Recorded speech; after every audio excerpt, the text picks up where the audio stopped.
Mm. and he was the consort of Marie Antoinette and the head of the palace guard. He was a true Renaissance man. But you hear, What was this brother's name? I believe it's Duchavier. You all know what I'm talking about. I'll get the name for you, and it's in my book too. Oh, it'll come to me, and I'll send it to you. You can go ahead and tell them, say Dr. Valentine gave me the name, and I'll get you the name. And if you Definitely. look at the old pictures of Beethoven, Uh-huh. he nappy headed, Yeah. and that's a picture of him in the British Museum that you don't see. It's going to be in my new book, Cosmic Codex. But anyway, I'm sorry. I don't mean to be ranting off, but No, I love it. Your passion. I love what you. We love it. We just love it. Oh, by the way, let there, me take. there it is, J- Chevalier de Saint Georges. Thank you, my That's the name. brother. Yeah. Yes, Joseph They they Boulogne. they sharp See, in the chat. I love it. I love these people. I love the Yeah. brothers and sisters who come in here. See, Yeah. you got Yeah. a serious following, brother. This a different kind of chat room. This a Hmm. different kind of channel. I'm They loving it. sharp. I'm loving it. You know, this is my old. Some of the gray cells are not working. I have to get it back in order. But Yeah. yes, he was a Renaissance man and was responsible for giving Mozart one of his first jobs. Mm, And he was the one because back in those days there were big orchestras that played for the kings. mm, He was the one who took and made the cello, the viola, the violin, and the piano a thing, a concert piece. mm, Was never done. It was him. And then when Napoleon took over France, he burned all of his writing, all of his music. Only a little bit of his music is left mm. because Napoleon hated what happened to them with the Napoleon and all the rest of them hated what happened to him in Haiti. Mhm, So when this black man who had this huge standing with statues of him mhm. and all of his accomplishments, the first thing Napoleon did was to burn down and destroy his works. So you never heard about him, but you're gonna hear about him when you get my book. Mm, definitely. Mozart wasn't a brother. No, I believe that Mozart was a mix. He Okay. was. They said he was a brother, but I don't believe he was a brother. Hmm. I know there was a lot of brothers, a lot of mixing. The first Germans were black. In Hmm. fact, Benjamin Franklin said that when they were all migrating into Philadelphia, he wanted to put a stop to the migration of the Germans because he said that would blacken the population. Hmm. Mm, mm, Matter of fact, the German army at that time was the horsemen. Matter of fact, that's who uh, Beethoven, or the beekeeper, that's what he called him, Beethoven. mhm, Beethoven's mother was a Moor, father was a Moor, I believe, and he was one of the German soldiers that had a tryst with Beethoven's mother. mm. Wow. Mhm. He was the brother. Wow. Some But you deep never hear history. about that. See, you don't know about that. See, that's if these young brothers and sisters who are out there, following along a track, hip hop has is one of the longest running genres and Yeah. has not changed. Mm, Our music shifts hmm. as the consciousness shifts. Yeah. Our consciousness has gone downhill ever since because those who control us are the ones who are sitting in other countries, starting with I,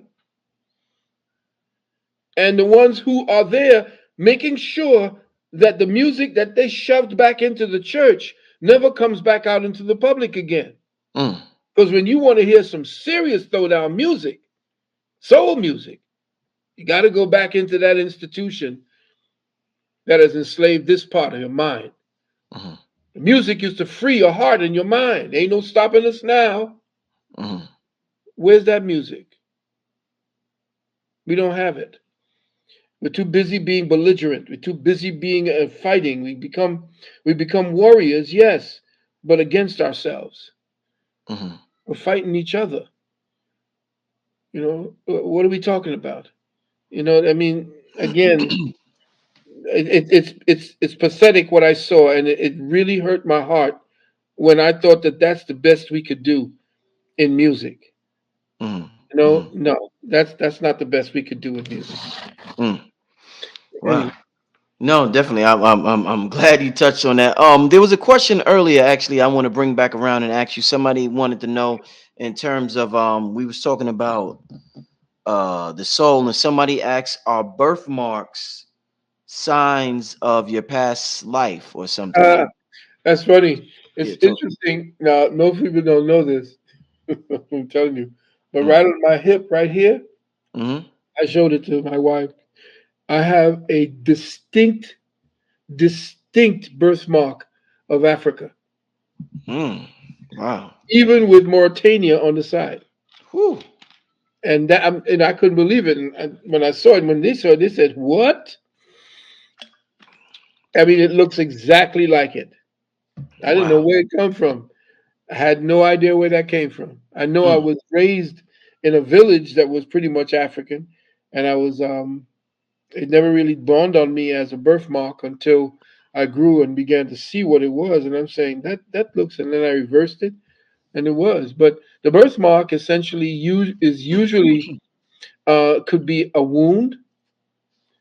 It could be the consolidation of iron, residual iron during the time of the birth cycle.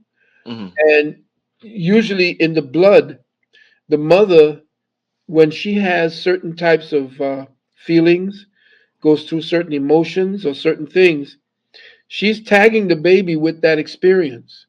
And sometimes her experiences, emotional or otherwise, even with joy, comes out as a quote birthmark.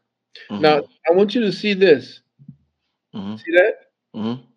I want you to take a look at this from now on all of the people that you see as people who are dignitaries. And I'm Mm-hmm. not blowing bubbles. Look at the movie stars, Mm-hmm. look at the musicians, Mm-hmm. look at the people who are politicians, and Mm-hmm. so forth. And I didn't know this until it was a reader that told me, look at you. He says, "You see this you have there on the other? Where do you get that mole?" And I said, "I don't know. I've always had it. It grew actually after you could see it when I was young. It wasn't there.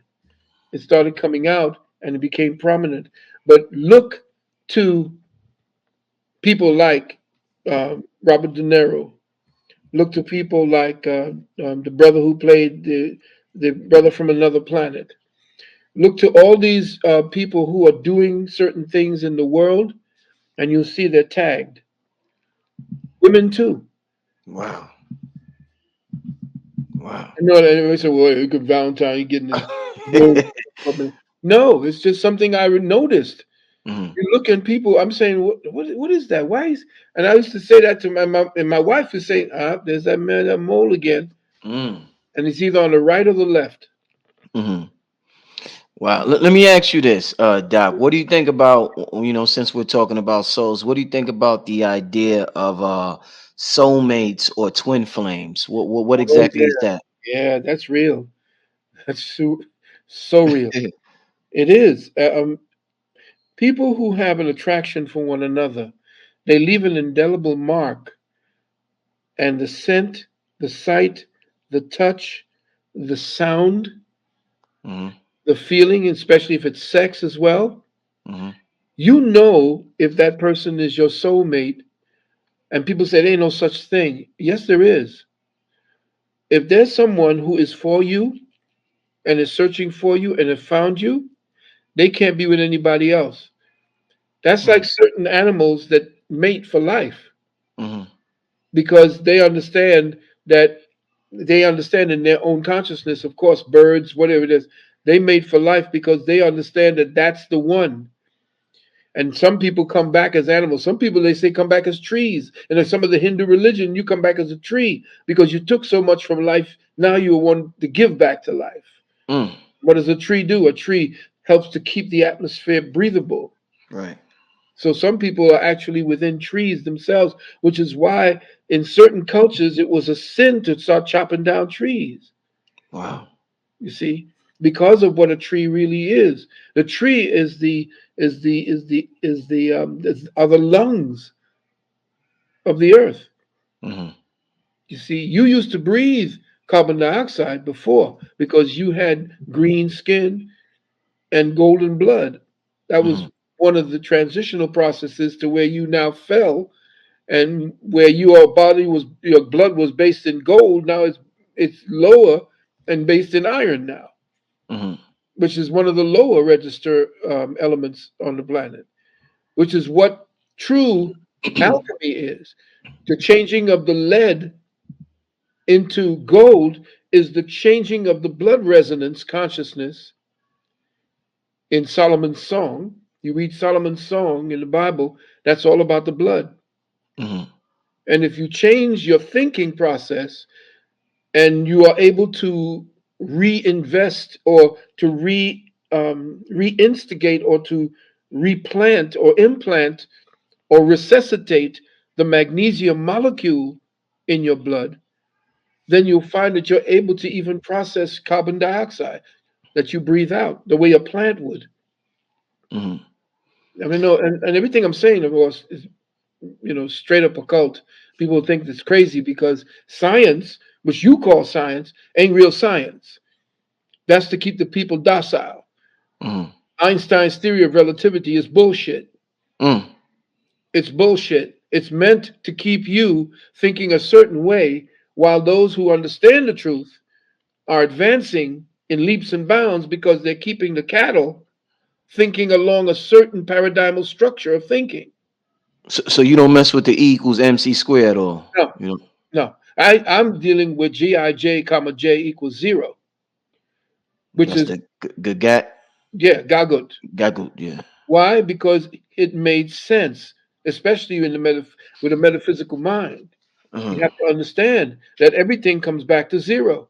And this is what it is that Einstein was searching for 30 years. Dr. Oyibo gave it to him mathematically. Hmm. But I don't deal with mathematics when it comes to reality because mathematics, if you look at the mathematics board when they're trying to tell you what reality is, it's Hmm. a bunch of bullshit. All these Mm. little figures to tell you this. All you got to do is what? Be still and know I am. Yo, Doc, what's up with Doc tonight, y'all? Doc got some fire to him tonight. Yo, Doc got some fire. Man, what happened? Hold on, let me take a break because we got 3,000. Doc, yo, Doc got some fire tonight. Let me share this flyer real quick, Doc. Hold on, So you're man. right. I don't know what got into you. You got some fire with you tonight, man. I think it was the BET Awards that got me. Yeah, I think it made you that mad. It made you that mad. Family, Doc is having a rebroadcast of his webinar that he recently had. It's called Metaphysical Awakening of the Melanated Mind. And the rebroadcast will be on July 17th at 3 p.m. Eastern time. I just shared the link in the chat where you could go to that link to the to the web address to sign up. But as you seen earlier, there's certain things that Doc can't really touch on the YouTube platform that he touches on in depth on at his webinars. Yeah. So family, if you want to, and I advise you to sign up for this if you didn't sign up for the first one, because Doc goes in for about 6, 7, 8, 9, 10 hours. All right, family. So make sure you'll sign up to that webinar and show support to the brother Dr. Valentine. Anything you want to add on to that, Doc, before we continue? Well, what I wanted to tell everyone, please remember that we are not the ones that are actually making the links for you to enter. Please make sure that you look into all the caches of your email because it's going to be sent to the email that you give to them when you sign up and you make your payment. All right. And if there are any problems, please let us know. But we sometimes I can't tell you while I'm on the air. I can't fix it. Sometimes we do have some people. Our the people who we have that are working in our admin, they have they try to stay on board to make sure that everyone is in and is satisfied. But a lot of people don't know how to even use the internet properly. They don't understand how to use the internet. And please, if you're in, please be sure that you do not raise your hand. I am not going to speak to you. Please stop raising your hand. We don't know how to shut it down, but when you raise your hand, you shut off a lot of what it is I need to read to you all. I Hmm. understand that you all are passionate and you want to get into it. Maybe one day, Brother Rich and I would sponsor a question and answer from the people, so we could do just an online chat to answer certain questions. But as it stands, I have to put this information down as succinctly as possible, and I can't be interrupted to answer questions. That other thing, too, beloved, I wanted to talk about the Novatech. And for those of you, listen, Novatech is put together by black folks. Okay, this is a platform by black folks. And you'll see it too. It's going to be connected to something called FTX. Okay, FTX. Everybody knows about me talking about XRP, XLM, XDC, Quant, and the rest of these. That's what I have. I mean, this is no advice, no legal advice, no commercial or whatever advice. It's just I'm telling you what I'm doing. But for you to make, say, for instance, you want to make 3 to 5% every week, which is what I did, and I can tell you I did. I put in some monies, and every week I can convert that monies and then roll it back over again for the next week. You tell me what bank account you have right now that gives you 3 to 5% interest above every week, and especially since the dollar's getting ready to crash. You got to look into Novatech, and I can give you the brother's number. Just tell him that I sent you. His name is Reggie Juzang. Just Reggie is good. His number is 415, listen carefully, 756 5676. Once again, 415 756 5676. You got to remember now, there's going to be a whole lot of big name people, even people in the rap community, all the older old heads in the so-called rap community, hip hop community, are getting on board now.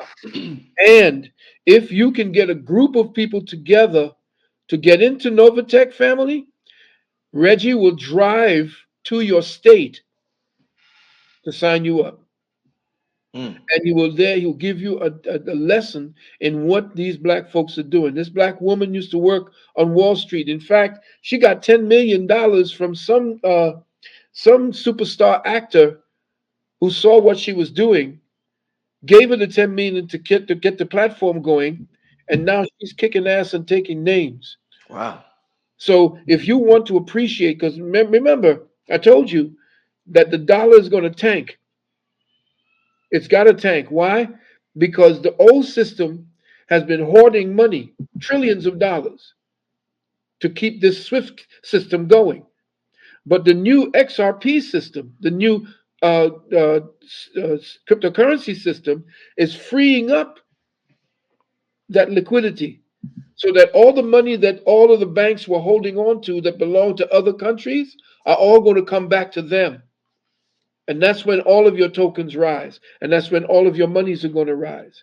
I say get into gold and silver. These are the two that are going to be appreciating. Gold is going to hit 5,000 sometime down the road. Bitcoin is going to hit a peak coming up, probably go to 45, 55, 100,000, and then all of a sudden crash. Mm. Why? Because it was created by the CIA. That's who created it. It's created. Nobody knows who created it. They say somebody named Satoshi Nakamoto. Yeah, Satoshi. Yeah. Nah, nah, that's bull. Because the name Satoshi Nakamoto actually breaks down into Central Intelligence. You saw my last webinar. I think I did 2 years ago, and I remember when my beloved brother here, Rich, told me about Bitcoin. Remember when Hmm. we were at the at the thing. Yeah. Yeah, and you said, "Well, tell us about Bitcoin." And I said, "Don't go with Bitcoin." I said because it was created by the Five Eyes, and if the banks don't trust anything having to do with the monetary system that they don't know the origins of, Wall Street does. That's why they're pushing it. That's why only the big players are the ones pushing Bitcoin. But they're going to push it, push it, push it until it crashes. And then XRP, XLM, XDC, and all of these coins that have value, the Internet of Value, all of them that can give liquidity to your asset and cross border payments. That's what's going to be the future. You young people, start feathering your nest now. Get into XRP, XLM, XDC, Quant, HBAR. These are the ones that have value for tomorrow. Don't worry about the SEC. That's Wall Street trying to suppress the price. That's going to be over soon. All right. And I know I'm telling you a lot of things, but like I said, get in contact with Brother Reggie at 415-756-5676. Say you're interested in Novatech, and he'll give you a breakdown of what it is. He's a real excitable brother.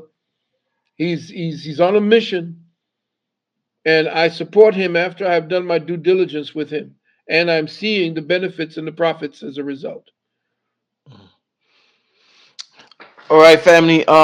We got about 20 minutes left. I'm gonna take some Q&A from the people. Once again, family, I just shared the link for the webinar Doc is having on July 17th. Shout out to King Simon. I seen King Simon in the chat a little earlier. I don't know if the brother's still there. We got about 3,200 people in the chat room right now. Let me get to this question. I was gonna ask a question, and it just popped out. Mr. Valentine, can you explain soul traveling?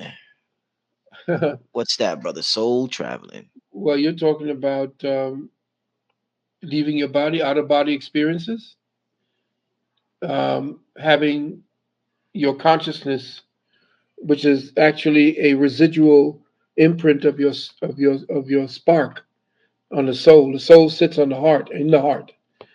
So if you're talking about soul traveling, you're talking about your heart essentially holding on to something that it's supposed to be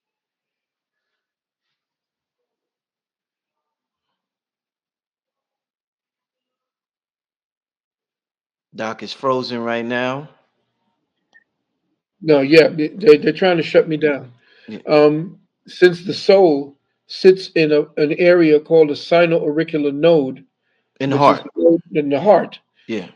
If you were talking about soul traveling, you're talking about the soul essentially um, actually searching for something that you have not yet been given a satisfactory answer for. Hmm. Usually, when you find yourself dreaming, for example, they call it dreaming or dream walking. They're Hmm. calling it dream walking nowadays. Hmm. When you find yourself in places that are vivid, these are and you're saying, well, this thing looks familiar, or I find myself in this place and I've never seen it on TV. I don't know what this place is. Well, you are actually going back into the mitochondrial library of your experiences, and your soul is searching through that archive for something that you had as an intention. And everything is intention. Hmm. Even your soul traveling, it's an intention. It's a need. It's a requirement, or something that is a passion or some kind of appetite that you have not yet fulfilled. Anything that causes you to travel outside of your body means that your body hasn't gotten you there fast enough. So it has to leave the body to see if it can get to the place where you feel you need to be, but feel that you're not. Mm. Mm. Let's get to the next question. Can Doc talk about the Polaris star and the Northern Lights, aka the Soul Stream? Well, that's a good one. The Mhm. Polaris is the center of the chandelier. Mm. What do I mean? Yes. The dome spins, and you can see that it happens at such a slow speed that you don't see it happening. But the spinning of the dome is almost it's essentially we live in what is known as a gigantic cyclotron, and the sun and the moon are the active parts of the magnetic and electrical energies that maintain the atmosphere that we're in. Remember, we're in a closed atmosphere. Polaris is the center point where the revolution of the energies that we have, the energy signatures that we have, that keeps us alive, that keeps the terrarium that we live in active. It keeps the energy flowing. Remember, everything is movement. Everything that we're dealing with has to do with a flow. You stop it, everything becomes stagnant. That means death. What happens to just to give you a for instance, what happens to a flowing stream that gets bottled up and can no longer flow? What happens to that water? Oh, well, I keep it's like me teaching my class. What happens is it stagnates and then becomes a swamp and then becomes fetid, and that water and everything around it dies. Well, Polaris is the center star. In fact, okay, hold on a minute. Hold on a minute, honey. I'm on the air, sweetheart. Yeah, I'll call you right back, baby. That was wifey. What was I saying? Yeah, Polaris essentially is if you look at the British flag, they call it the Union Jack. Well, that Union Jack is essentially the symbol of Polaris because they say that the Great Britain is the 0 point on the latitude and longitude. So Polaris is supposed to be the North Star, but it's the center point that doesn't move, and everything centers around it, which shows that we are in an enclosure. Mm. We are not swimming or hurtling through space at 65,000 miles an hour while the clouds are standing still. It's ridiculous. So, if you're dealing with the northern lights and the soul stream, what you're looking at when you see the stream, you're not looking at the stream. If you've ever watched a stream flow, you could see thousands of different ways and shapes that the water takes as it bounces over rocks or it takes on different, sometimes it pools and goes into a whirlpool and then keeps going. Well, as the dome rotates, what you're looking at is the hieroglyphics that was set in place that beamed down certain configurations that matched your brain. If you look up at the skies, you'll see that it matches succinctly the electrical patterns in your brain. The Mm. star clusters and the star configurations match the way your neurons work. Mm. So what you got is a synergy, a synergism. And of course, your soul is interacting with that because the brain essentially is controlled by the heart, and the heart itself, there's a brain in the stomach, a brain here in the heart, and a brain up here. This one is the spiritual brain, this one is the material brain, and this one is the one controlling both of them, where you in the upper room, Christ, are having the last supper or the last meal with all 12 of your apostles. Who do you think the 12 apostles were? The 12 signs of the zodiac. He was the 13th, or Ephiusius, which they took out of all of the procession of the zodiac. There was a 13th sign, and it was the sign of the alchemist. They took that away in between Sagittarius and I believe it was in between. It's between Sagittarius and I think it was Capricorn, or it was between Scorpio and Sagittarius. You'll find out. Mhm. But they took Ephiusius away from out of there because of what it represented. And if you focused on that part, you would see that that had a lot to do with the evolution of the soul at that point, because that's what alchemy was. Alchemy was changing from the body consciousness into soul and spirit consciousness. So Mm. if you're dealing with the so-called northern lights, the northern lights are essentially nothing more than the north part of here. As you talk about this part here, right here, this front part is north. Okay, this south part here, which is the passion. North is the place where your frontal lobe is. The frontal lobe is where reason takes place. That's why you see the Moors talk about coming out of the what? North gate. Mm.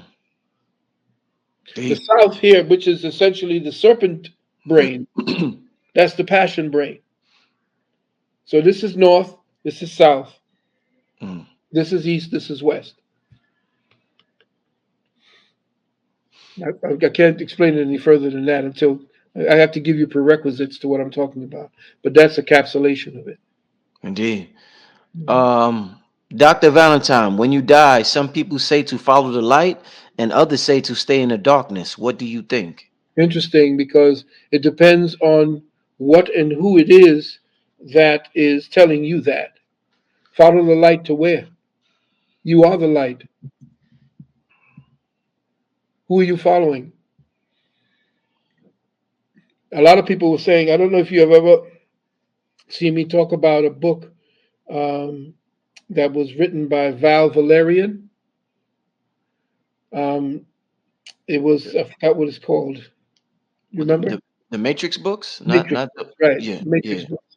yeah. Remember what he's saying that there are entities that have set up technologies that when you pass on, they have the way of trapping that energy that is left and trapping it to the point where it puts it, if you don't know what you don't take the consciousness of awareness with you at your death, then that soul is trapped and placed back into the body they want, which is Mm. normally a body that is actually going to grow into a drone.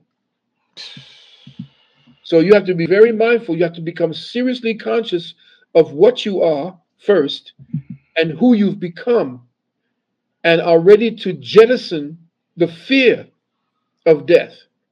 That's what we teach at our university, to take on the shaman's mentality of life. Because life, to them, all of it was a preparation for the moment of your death. Mm. Because at the moment of your death, if you do not leave your body consciously and with joy, because they say, my whole life flashes ahead of me or before me. Mm-hmm. That's the time when you are going through an assessment. That's your judgment day. Mm-hmm. That's the point where you're being judged. You're not being judged by some God in heaven and you're going to sit there with Peter's book and all this bullshit. Mm-hmm. You are now setting up, when you're looking back in your life, what have you done? What are you sorry for? What are you happy about? All these things are going to flash back because they're memories in the subconscious. As you're leaving the body, the subconscious is leaving with it. Mm. So the subconscious starts shooting all kinds of information to the conscious mind. And so you say, well, my whole life is passing before me. Yeah. What have you placed into that cachet? What have you placed into the vault of your subconscious? That when that time comes and it's opened, what are you fearful of? What are you ashamed of? Have you left anything that would be a legacy to make someone else greater than you? Remember what I always taught? That if a teacher isn't teaching the student to be greater than he or she, then that's a pimp. Mm. And that's what we here at the university believe.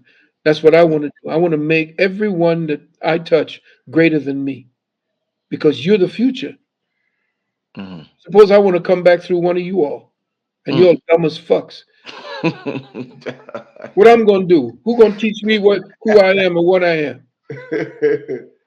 I want to come back to youth who are brilliant in spirit as well as technology. And if I'm going to come back and be raised by a mother and father like that, then I'm going to just hit the ground running. Otherwise, I'm going to take the mindset that I have and become the best criminal there is. Mm, It depends. How are you mm. leaving? What have you left? How you're leaving and what you've left. Doc is giving some deep answers to your questions, family. I hope y'all appreciate what this man is doing. One way to show your appreciation is to sign up for his webinar, as well as if you even want to go even deeper, sign up for the Brothers University. I think that's for when you serious, serious. You know what I'm saying, family? Oh yeah, So yeah, thanks for tuning in. We're gonna take about two more. You got two more questions you could take, Doc? yeah, sure. Let's take two more questions and then we're going to get out of here, family. But I definitely, we got about 3,300 people in the chat. Definitely appreciate everybody for joining us tonight. Let's get to this question. Can getting beat as a child suppress your soul? Oh yeah. Well, what did you do to bring that particular karma to you? Everybody feels that, of course, the child is being, and of course, you have to come to the rescue of that child because then you're trying to save that child. But who are these creatures? Who are the entities that are coming back that are being punished so, that are being tortured so? What is that contract that you create that you draw that to you? There are no accidents. Mm, Most people think that, hey, no, this is horrible thinking. Well, the thinking and the act of participation are linked, even though you're a child. Remember, a child is not a child, it's only a physical child. That's an old soul coming back to go through the crucible once again. Now, does that sound heartless? Yes, it does sound heartless. But beating on a child like that, unless you are doing it with righteous intention and you get the parent that actually is curbing what it is that became an appetite that destroyed you in a previous life, you chose your own karma to bring you back into balance. Is this what you did to someone else? But you come back as a child now, and of course, being a child, there's, oh my God, how you can talk like that, Dr. Valentine? That's a child. Yeah, it's a child today in this life. mhm, But what was it before? I don't mean it to impersonalize it. Who was he or she before? And so, no, it's not good to be the child. I did. I got my ass whipped if I did something wrong and kept doing it. The belt didn't get to come down until you did it two or three times. mm, But I remember my grandfather was a brute. He came up as a brute. My grandfather, my grandmother, my mother told me about his stories about him being tied to the bed. All of this kind of stuff. And when I saw what was going on with me and my father was military, straight up military killer, a lot of bodies, mentally, learned a lot from him, got burnt by him. And then when I came to that particular resolve, I said, I ain't never going to do that to mine. Why? Because I was the one that was going to stop it right here. And I mhm, did. mm, And every time I would have any kind of chastisement, you can ask my son. I wouldn't beat on them. What I would do is talk to them right in their face. And then what would happen is, since the limbic system and the frontal lobe is where you have your highest thoughts, I used to take my knuckles and this be his head, and I would go, "Is anybody in there?" mm, And that would drive him crazy. He hated that, but he got it. mhm, mhm, He got it because every time he do something stupid two times, three times, that's when I would knock at that part of his highest mind. Where is anybody in there? Are you occupying this part of your brain? mm, So no, I don't condone beating on a child, but I have to look at it impassionately, like an intelligence. The intelligences are there to dispassionately look at the movements of life and just make sure that whatever you're doing is in balance. If it's not in balance, the intelligences move in and force you back into balance. And that sometimes is what comes out as the brutality or as the accident that takes lives or cripples and so forth. There mhm. is no accident, actually. Let's get to this question, Doc. This is going to be the last question for tonight, family. Can Doc explain the star Betelgeuse's dimming and its relevance in Egyptian cosmology. Betelgeuse is supposed to be this incredibly bright star that's supposed to be coming into our reality. This is what I've learned of it. The dimming is temporary. There's going to be a burst of light coming out of that region of the dome that is going to light up the sky so that there's no more night. This was what was prophesied. Mm. And as far as its relevance in Kemetic eschatology, um, that star itself was essentially Bethlehem, supposedly the house of bread. It was supposed to be the coming that tells of a new paradigm, structure of paradigm, but it was supposed to light up the sky to the point where it was supposed to be some kind of explosion, but it wasn't an explosion. And as far as Betelgeuse is concerned, it also is supposed to be a representation of Lucifer. Mm. Wow. You know, Doc, I had a dream about a year and a half ago. Maybe you can help me make sense of it before we get out of here. I was doing a show. I had a show with Billy Carson, and we was talking about remote viewing. And I remember I went to bed that night and I dreamed that I went somewhere and everybody was just staring at the sky and it was like the stars, everything was so close, like how the sky is far from us, everything was like these are the people and this is the sky right here, was like real close to them. And I asked where I was. They told me I was in Andromeda. And I remember looking back at Earth and I was asking, I seen something happening and I was like, what's going on? And they said, oh, they're turning the souls into iron. I remember them saying that's where they turn the souls into iron. And you mentioned iron earlier. That what made me think about that dream I had. Is anything I just said make any sense, or that maybe you could expound on it for me, Doc? Well, it's interesting that you said that the sky was this close. Yeah. That's your brain, the part of your brain. If you could remember the configuration of the sky Mm-hmm. at the time that that happened, you can see what part of your brain was trying to give you information. Mm, Because the sky above, all of the stars you see, the billions and trillions of stars you see, are actually what are part of your brain. mm, And what you would see in the form of stars, or what would most like if you would see it in almost in a hologrammic or holographic, almost 360 degrees surrounding thing where it's almost sitting on top of you, mm-hmm. that's you now reaching into the roof of the brain, which is where we call the colostrum. This is where Santa Claus comes down the chimney Mm-hmm. and bathes the brain, gives gifts to the brain.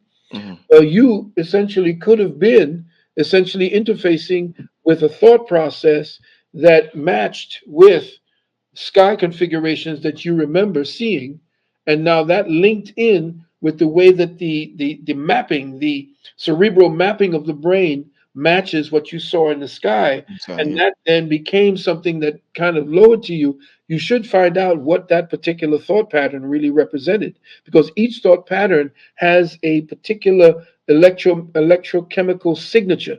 Mm. Each thought has an electrochemical signature. And if you could remember what that thought, you said iron. Yeah, when I asked them what's going on in Earth, they said that's where they turn the souls into iron. They Well, turn that them into would iron. then you were probably getting that information about the fall of man.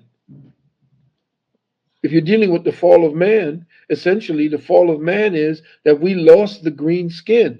What happens in the fall? The leaves turn from green to brown. There you go. Mm. Melanin is not just black. It's not just brown. Melanin is green too. And melanin, there's in my book I write about something I call prismatic melanin. Prismatic melanin is what we see on brothers and sisters like the deepest and the darkest. I'm talking about charcoal black, beautiful skin, like the Senegalese. And if you were to look at them in the earliest days, you'll see that they were black. And remember, the blackest of people didn't come from the sun. People, they were living in the canopies of what do you call it? The forest, or rainforests. Mm-hmm. They lived in the canopy under the tree, and they were black.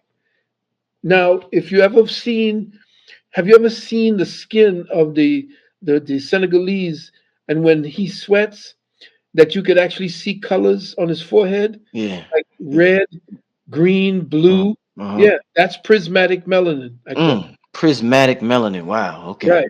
And it's prismatic because essentially we felt our feelings were shown through that, because the colors of the chakra would tell you where you were actually centering your thought process. It Hmm. would show on you. You didn't have to communicate. Remember, this is the youngest form of communication that humanity has ever had. All these words, Yeah. you get confused. We used to project pictures to each other's minds. Mm. We used to have certain colors that we changed to give you our feelings that went with that telepathic communication. I Wow. know This it sounds like Yeah, fantasy. man, no, man, this is some this is DNA awakening information right here, man. We all feel this in our soul right now here in this conversation. Wow, Praise man. give thanks, This give dude, this thanks. dude, this dude here is no joke, family. I've been telling y'all that for a long time. This dude here is no joke. I'm gonna share this link once again, family. We about to close out. Let me share this link once again. July 17th is going down, the metaphysical awakening of the melanated mind. Let me show y'all this flyer one more time. The brother's doing a rebroadcast of his most recent webinar. I advise y'all to get down and check this out, man, and wake up. That's Give what it's thanks. all about. It's all about waking up. Doc, Give- before we get out of here, once again, thank you. Leave them with any information you want to leave them with before we get out of here, Doc. I really appreciate you, brother. Once again, thank you so much for the opportunity to Indeed. talk to the family. And from my wife, she sends her love. She wanted to call and find out how everything went. She thought we'd be off by then.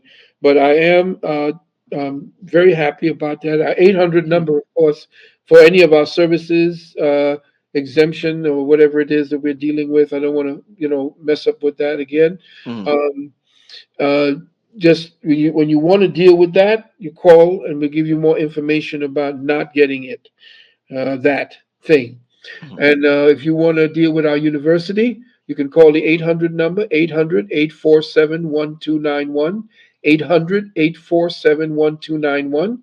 If you want to get on our on our mailing list, you can go up to our university's website at